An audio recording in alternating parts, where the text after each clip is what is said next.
మనలో మనం కూర్చొని ఒక మాట అడిగితే సింపుల్గా అమ్మా నన్ను క్షమించండి, నా వల్ల ఈ 2 పదాలు దొరికినాయి అని చెప్పేదానికి దాన్ని చాలా దూరం సాగదీశారు.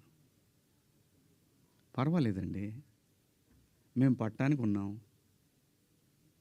పడతాం.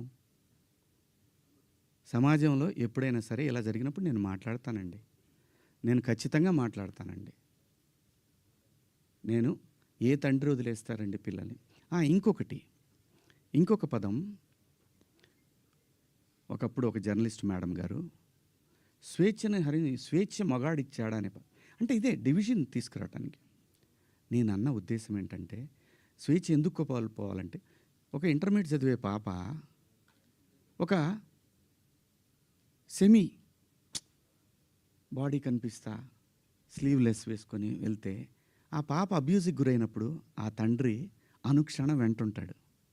అప్పటిదాకా హాయిగా తిరిగిన పిల్ల వీళ్ళ ప్రేమలో, వీళ్ళ పొసెసివ్నెస్ వల్ల ఆ పాప తన ఫ్రీడమ్ని కోల్పోయినట్టు ఫీల్ అవుతుంది.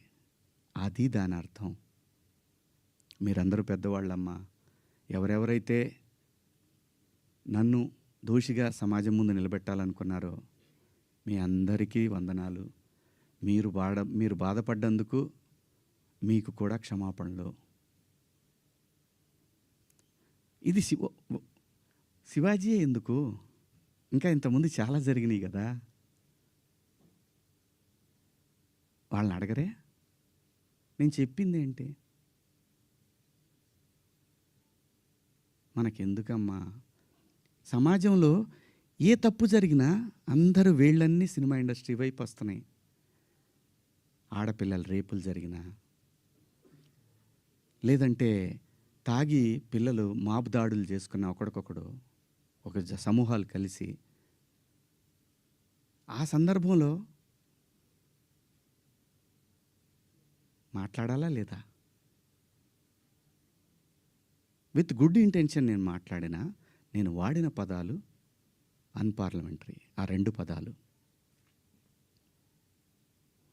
ఇంతకు మించి నేను ఏ తప్పు చేయలేదు. చేస్తే క్షమాపణ చెప్పడానికి వెనకాడను. నేను ఎదురుదాడికి కూడా వెళ్ళే మనిషిని కాదు. నా కోసం నా ఇంటెన్షన్ అర్థం చేసుకున్న వాళ్ళందరికీ కూడా థ్యాంక్ యూ సో మచ్. ముఖ్యంగా అనసూయ గారు నా ఇన్సెక్యూరిటీ గురించి మాట్లాడారు. అవునమ్మా, మా హీరోయిన్ని అలా వెళ్ళినప్పుడు, దాడులు చేసినప్పుడు భయం ఉంటుందని, వాళ్ళు బాధపడతారని, ఒకవేళ జరగరాంది ఏమైనా జరిగితే ఆత్మహత్యలు చేసుకుంటారని నాకు ఇన్సెక్యూరిటీ ఉందమ్మా. ఇంకోటి, నా మీద మీరు జాలి చూపించారు, ఐ పిటీ హిమ్ అని. చాలా థ్యాంక్స్ అమ్మా.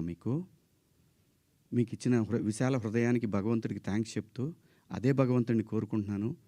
మీకు తొందరలోనే మీ రుణాన్ని తీర్చుకునే అవకాశం భగవంతుడు నాకు కల్పించాలని కోరుకుంటున్నామ్మా. అమ్మా, అంటే ఎవరన్నా ఆవిడ్ని ఎక్కడన్నా ఇబ్బంది పెడితే ఇది తప్పురాని ఖండించడానికి నేను కూడా వెళ్ళాలి అని. అంతేనమ్మా. ఇంత తప్ప నాకు ఎటువంటి బ్యాడ్ ఇంటెన్షన్స్ లేవండి. మీరెవరన్నా అడిగిన క్వశ్చన్స్లో మీరు పదాలు వాడిని తప్పు కదా అంటే దానికి ఆల్రెడీ క్షమాపణ చెప్పాను.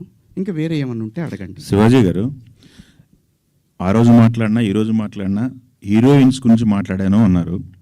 హీరోయిన్స్ ఎక్కడైనా రెస్పాండ్ అయ్యారా? మీతో ఎవరన్నా మాట్లాడారా? ఇండస్ట్రీ నుంచి సుప్రియ గారు తప్ప మిగతా వాళ్ళు ఎవరన్నా మాట్లాడారా మీతో ఇప్పటి వరకు? ఎవరు మాట్లాడలేదండి. విష్ణుబాబు మాట్లాడాడు నాతోటి.